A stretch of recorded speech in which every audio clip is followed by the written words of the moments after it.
Hey, my name's Ben Gibbons, and I'm doing a book review on I Am Legend. This book is about a 1976 Los Angeles where a virus has wiped out pretty much the entire human race.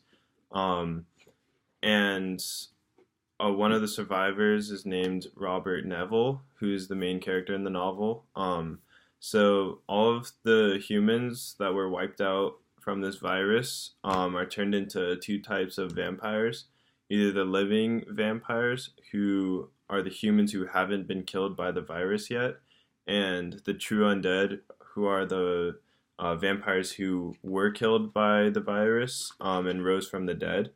So Neville's family was also killed from the virus, and he's the only virus-free human in the community, or pretty much the world.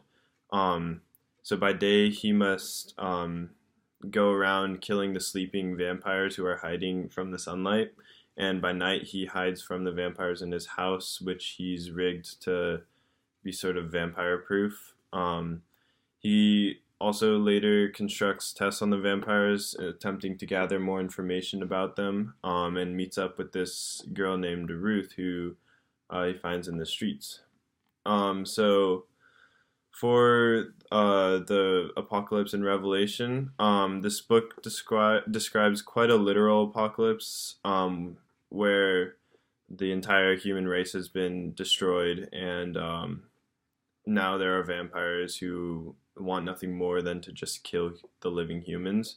Um, However, there's also lots of personal apocalypse with Neville, because he witnesses his family dying from the plague and has to battle insanity, loneliness, depression, and sexual desires, on top of actually having to battle off vampires trying to kill him.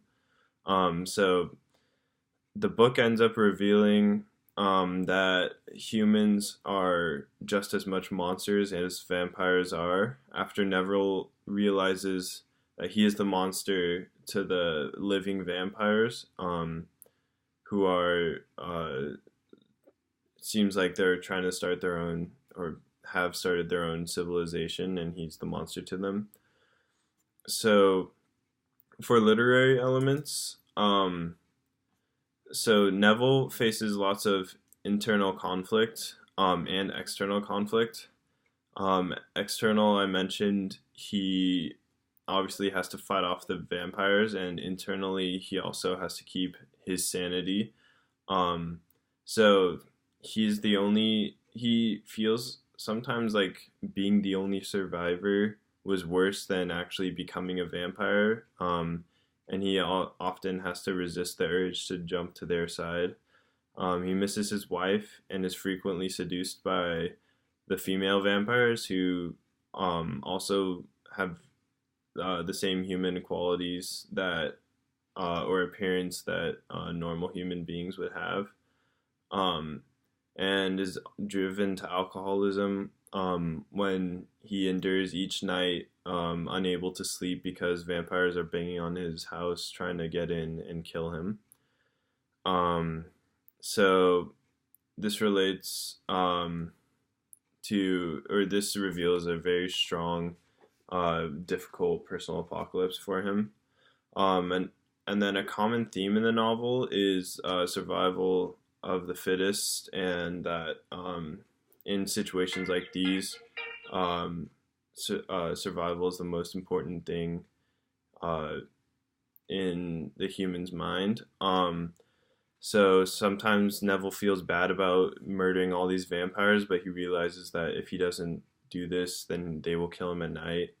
And this relates to the literal apocalypse because all roots of civilization are gone, and it's just kill or be killed.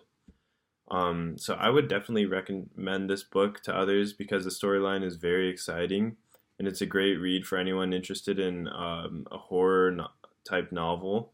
The ending is very good, and it gives you a different understanding of the human race in terms of survival like situations. I would also highly recommend the movie, if one doesn't want to read the book, but the movie is slightly different because it's a modern adaptation on the the older book. So thanks for listening, and that was I Am Legend.